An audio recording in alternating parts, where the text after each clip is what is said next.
دشمن احمد بشدت کیجئے ملحدوں کی کیا ضرورت کیجئے۔ نحمده ونصلي ونسلم على رسوله الكريم اما بعد فاعوذ باللہ من الشیطان الرجیم بسم اللہ الرحمن الرحیم۔ میں مدثر رضا قادری برکاتی رضوی مسلک اعلیٰ حضرت فاضل بریلوی رضی اللہ تعالی عنہ کا ایک ادنا خادم ہونے کی حیثیت سے آپ تمامی سامعین کے سامنے چمار سے بھی زیادہ ذلیل دیوبھنگی قوم کے ایک نام نہاد مفتی جس کا نام عبدالواحد قریشی، شاید یہ ملک پاکستان کا رہنے والا ہے، اس کی ایک ویڈیو مجھ تک پہنچی ہے جو مسئلہ علم غیب پر اس نے کچھ جو ان کے خمیر میں شامل ہے، جو ان کے اکابرین نے انہیں سکھایا ہے، تو اسی پر عمل کرتے ہوئے انہوں نے کچھ کہنے کی کوشش کی ہے۔ پہلے آپ تمامی حضرات اس ویڈیو کو دیکھ لیجئے،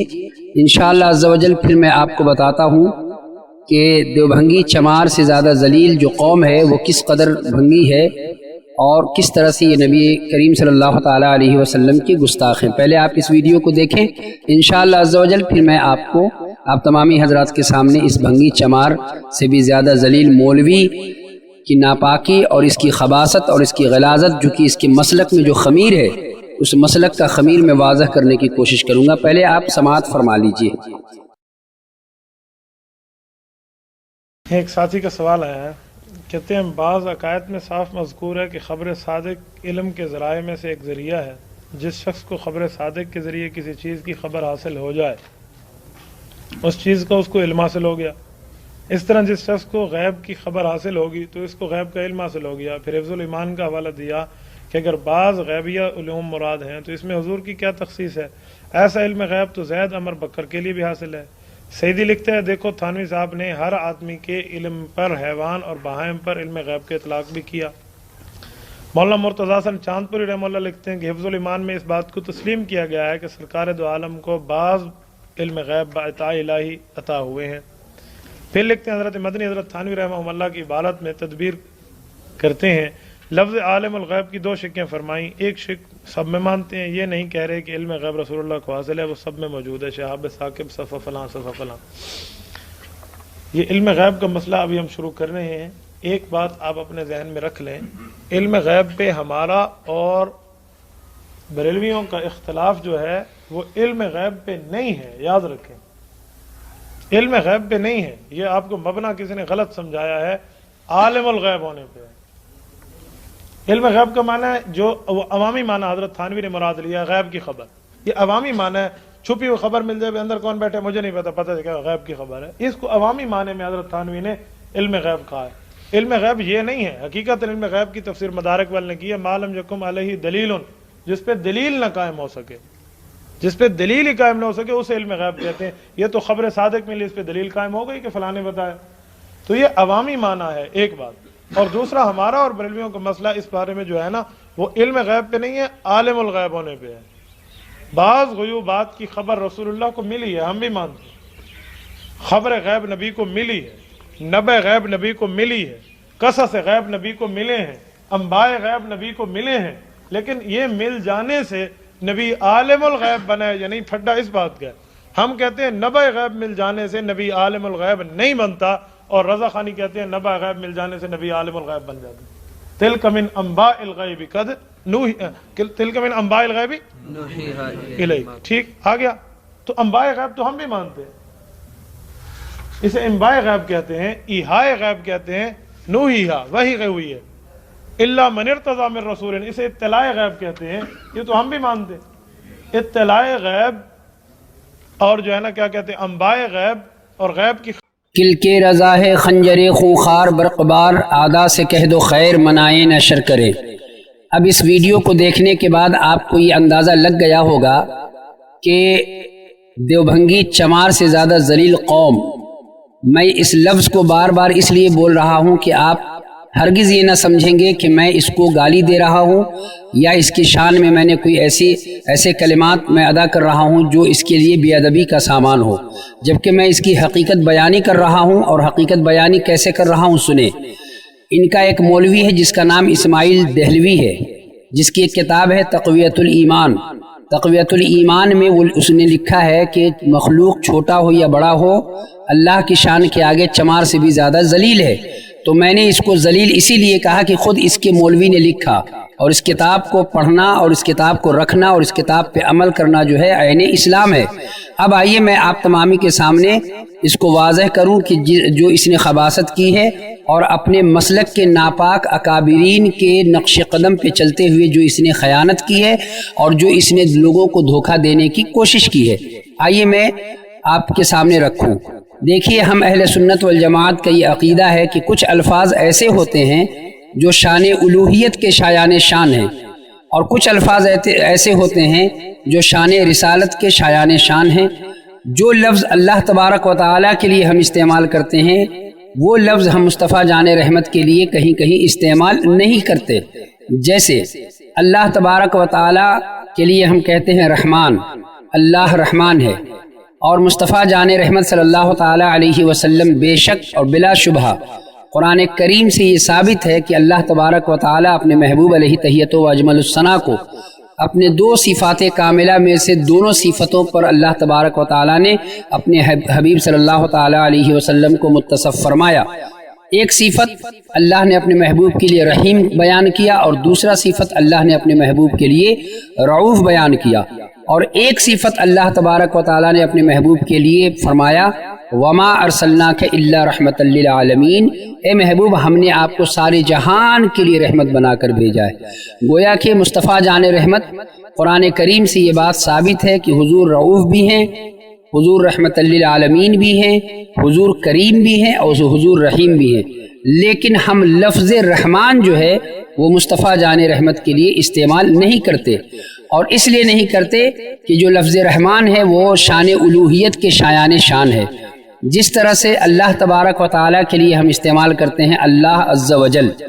اس طرح سے ہم مصطفیٰ جان رحمت کے لیے اللہ مصطفیٰ عز و جل، محمد عز و جل استعمال نہیں کرتے۔ کیوں نہیں کرتے؟ اس لیے کہ کچھ لفظ ایسے ہیں جو رب کے لیے شایان شان ہیں، کچھ لفظ ایسے ہیں جو مصطفیٰ جان رحمت کے لیے شایان شان ہے۔ یہ میں نے اس لیے کہا کہ جو میرے آنے والی بات ہے تاکہ آپ پر واضح ہو جائے۔ اس مولوی کے ویڈیو کو آپ دیکھنے کے بعد اندازہ لگا رہے ہوں گے کہ اس نے کہا ہے کہ بریلویوں میں اور ہمارے میں جو اختلاف ہے وہ علم غیب پر نہیں ہے، وہ عالم الغیب پر ہے، ٹھیک ہے؟ لیکن یہ جھوٹ، مکر اور فریب اور دجل اس نے اپنے اکابرین سے سیکھا ہے، اور اس نے اپنے مولویوں سے سیکھا ہے، چونکہ اس کے خمیر میں ہی جھوٹ بولنا ہے، اس کے خمیر میں ہی دجالی اور مکاری ہے، اس لیے کہ مصطفیٰ جان رحمت علیہ تحیۃ و اجمل الثناء نے پہلے ہی فرما دیا ہے کہ یہ قرآن پڑھیں گے لیکن ان کے حلق سے قرآن نیچے نہیں اترے گا۔ اب آئیے میں آپ تمامی سامعین کے سامنے کچھ چیزیں واضح کروں۔ پہلی بات کہ ہمارا اور دیوبندیوں یعنی دیوبھنگیوں کا جو مسئلہ ہے وہ مسئلہ علم غیب پر ہے، نہ کہ عالم الغیب پر، جبکہ سیدی سرکار امام اہل سنت امام احمد رضا خان فاضل بریلوی رضی اللہ تعالی عنہ کی کتاب الامن والولا میں آپ اٹھا کے دیکھیں، مصطفیٰ جان رحمت صلی اللہ تعالی علیہ وسلم کے لیے لفظ عالم الغیب کا استعمال خود سرکار اعلی حضرت نے مکروہ لکھا ہے۔ اب یہ بات اپنی جگہ پر بالکل واضح ہے اور متعین ہے کہ ہم سرکار کریم صلی اللہ تعالی علیہ وسلم کو عالم غیب مانتے ہیں۔ ہم عالم الغیب اس لیے نہیں مانتے چونکہ یہ لفظ خود اللہ تبارک و تعالیٰ کے لیے شایان شان ہے، جس طرح سے لفظ رحمان اللہ کے لیے شایان شان ہے، جبکہ مصطفیٰ جان رحمت رعوف اور رحیم ہیں، ان کے لیے ہم یہ لفظ استعمال نہیں کرتے۔ دوسری بات، ہمارا اور اس کا جو فرق ہے بنیادی وہ علم غیب ہی پر ہے کہ مصطفیٰ جان رحمت صلی اللہ تعالیٰ علیہ وسلم کے لیے ہم علم غیب کے قائل ہیں، اور ہم یہ کہتے ہیں کہ جمی ما کان و ما یکون کا علم اللہ نے اپنے محبوب علیہ تحیۃ و اجمل الثناء کو عطا فرمایا۔ اب اس دیوبھنگی مولوی عبد الواحد جس کا نام ہے، جس کی شکل کو دیکھتے ہی پتہ چلتا ہے کہ چمار سے زیادہ ذلیل ہے، چونکہ اس کے دانت کو بھی دیکھ کے پتہ چلتا ہے۔ اب آئیے میں ذرا سا ثابت کر دوں۔ قرآن کریم کی آیت اس نے پڑھی ہے وَعِنْدَهُ مَفَاتِحُ الْغَيْبِ لَا يَعْلَمُوهَا إِلَّا هُوَ يَعْلَمُ مَا فِي الْبَرِّ وَالْبَحْرِ وَمَا تَسْقُطُ مِنْ وَرَقَةٍ إِلَّا يَعْلَمُوهَا وَلَا حَبَّةٍ فِي ظُلُمَاتِ الْأَرْضِ وَلَا رَطْبٍ وَلَا يَابِسٍ إِلَّا فِي كِتَابٍ مُبِينٍ۔ غیب کی چابیاں اس کے پاس ہیں، اور وہ جانتا ہے جو کچھ سمندروں اور میدانوں میں ہے. اور یہ مکمل آیت اس نے پڑھی ہے. اور اس آیت کریمہ کو پڑھنے کے بعد اس نے یہ ثابت کرنے کی کوشش کی ہے کہ نبی کریم صلی اللہ تعالیٰ علیہ وسلم کو علم غیب نہیں ہے، اللہ تعالیٰ کو ہی علم غیب حاصل ہے، اللہ تبارک و تعالیٰ ہی کو علم غیب جانتا ہے. تو میں کہتا ہوں کہ بے شک اللہ تبارک و تعالیٰ کو ہی علم غیب ہے. اللہ تبارک و تعالیٰ کا جو علم ہے وہ علم ذاتی ہے. اللہ کا علم جو ہے وہ علم قدیم ہے، اور اللہ تبارک و تعالیٰ نے اللہ تبارک و تعالیٰ کو کسی نے نہیں بتایا. اللہ رب العزت نے اپنے محبوب علیہ تحیۃ و اجمل الثناء کو عطا کیا. اب اس مولوی دیوبھنگی کا کہنا ہے کہ جو عطا کیا جائے وہ علم غیب نہیں ہے، اور اس نے تفسیر مدارک کا حوالہ پیش کیا. تو میں کہتا ہوں کہ دیوبھنگی واقعی جو ہے عقل سے بھی پیدل ہے، اور علم کا تو یتیم ہوتا ہی ہے، چونکہ ان کے یہاں جو ہے صرف ایک ہی چیز سکھائی جاتی ہے، وہ یہ ہے کہ مجمع میں رکھ کے اور چارپائی بچھا کے کس طرح سے لباطت کیا جائے. اب آئیے میں ذرا سا آپ تمامی حضرات کے سامنے کہوں کیا بات ہے. بات دراصل یہ ہے کہ اللہ تبارک و تعالیٰ نے اپنے محبوب صلی اللہ تعالیٰ علیہ وسلم کے لیے علم غیب کو واضح بیان کیا. وہ قرآن کریم کی آیات سے ثابت ہے. قرآن کریم کی ایک آیت ہے، اللہ تعالیٰ ارشاد فرماتا ہے وَمَا هُوَ عَلَى الْغَيْبِ بِضَنِينٍ، اور یہ نبی غیب بتانے میں بخیل نہیں. اور میں کسی اور کے تفسیر کا حوالہ پیش نہیں کروں گا. تفسیر خازن بھی آپ اٹھا کے دیکھیں، تفسیر معالم التنزیل بھی اٹھا کے دیکھیں. ان دو معتبر تفسیر میں یہ بات موجود ہے، اور واضح طور پہ موجود ہے کہ صاف صاف اس میں لکھنے والے نے یہ لکھا ہے کہ نبی کریم صلی اللہ تعالیٰ علیہ وسلم کے پاس علم غیب آتا ہے،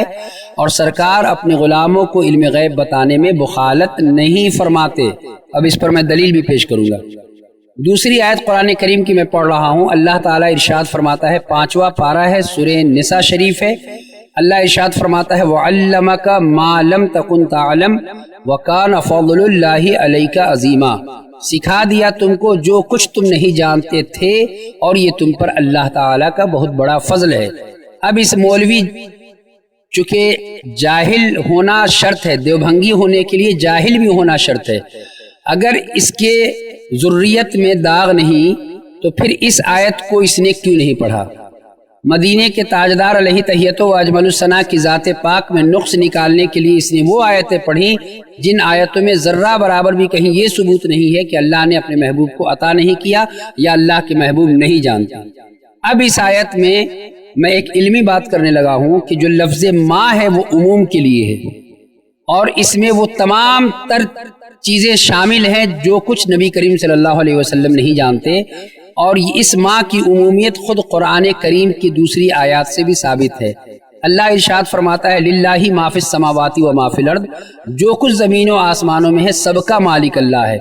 تو جو لفظ ماں سے اللہ نے اس ماں کی عمومیت سے اپنے ملکیت کو ثابت کیا، اسی ماں کی عمومیت سے اللہ نے اپنے محبوب کے علم کو ثابت کیا. میں نے تفسیر قرآن کی قرآن سے کی ہے. اب آئیے آپ کے سامنے ایک بات اور میں پیش کر دوں تاکہ آپ تمامی حضرات پر واضح ہو جائے. اب آپ تمامی حضرات اس بات کو ملاحظہ کریں کہ عقیدہ کو ثابت کرنے کے لیے، اور عقیدہ جب ہم عقائد پہ بات کرتے ہیں، عقائد پہ گفتگو کرتے ہیں، تو خود ان کا ایک مولوی ہے جس کا نام ہے سرفراز گکھڑ، جو ان کا امام اہل سنت ہے. اس نے اپنی کتاب جو حاضر و ناظر پر اس نے لکھا ہے، اس کتاب پر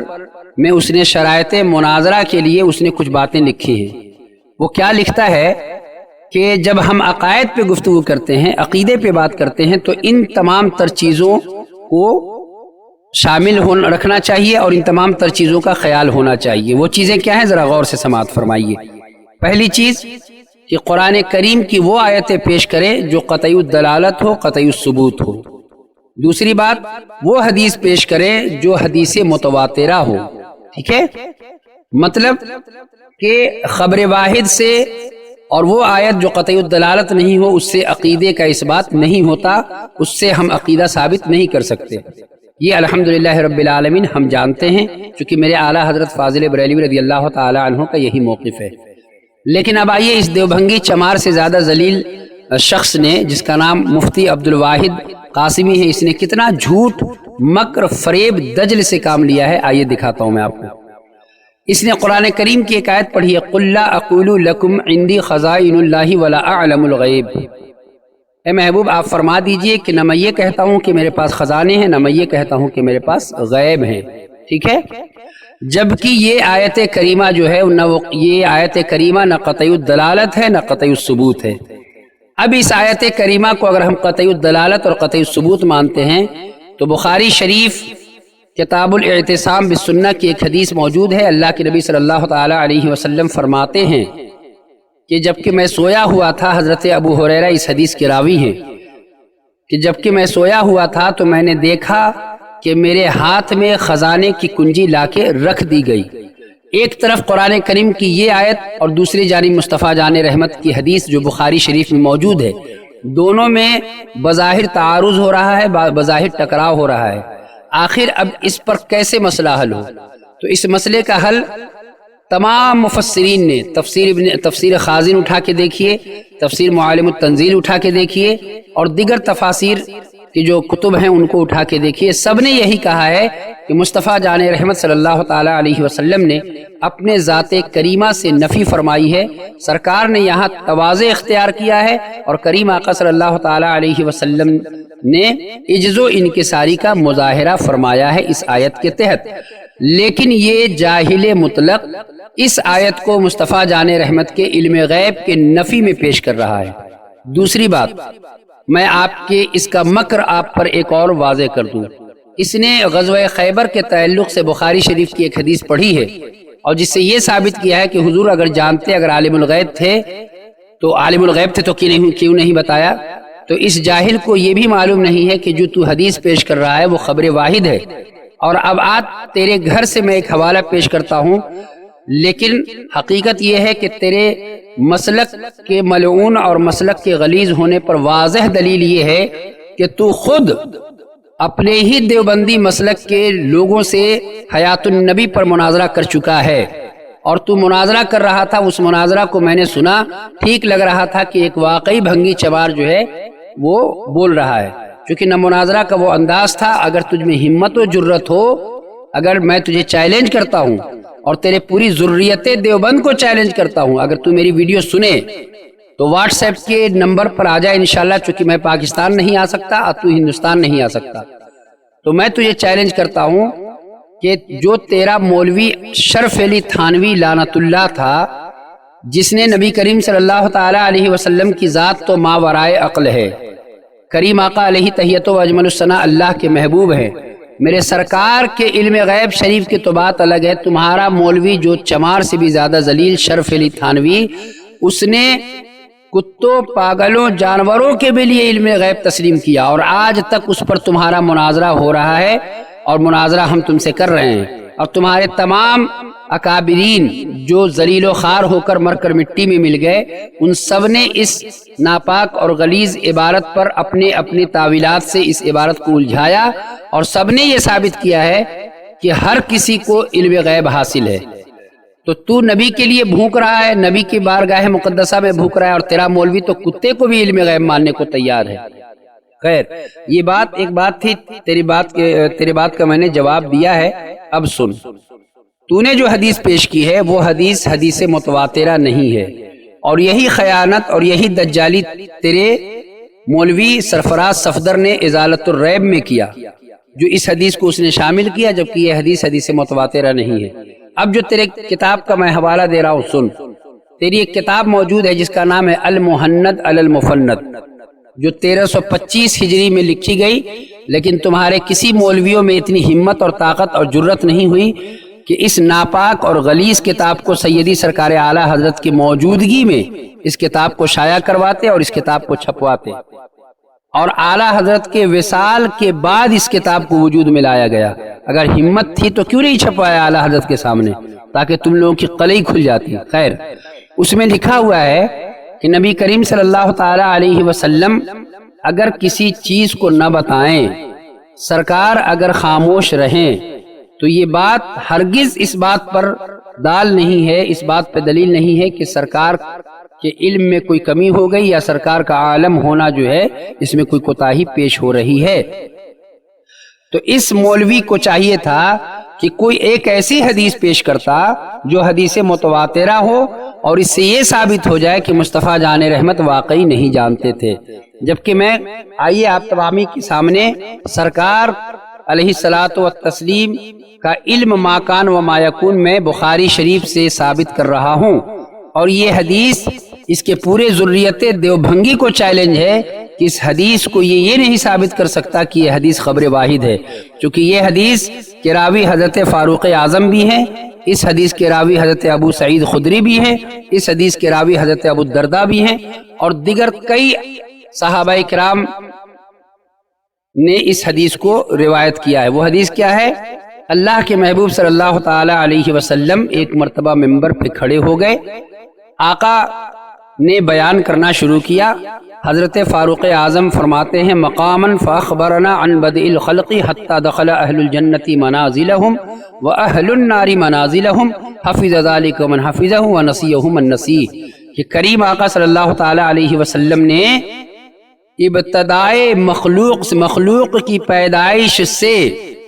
لے کر اور صبح قیامت تک نہیں بلکہ جنتیوں کے جنت میں پہنچنے اور جہنمیوں کے جہنم میں پہنچنے تک کو بیان کیا۔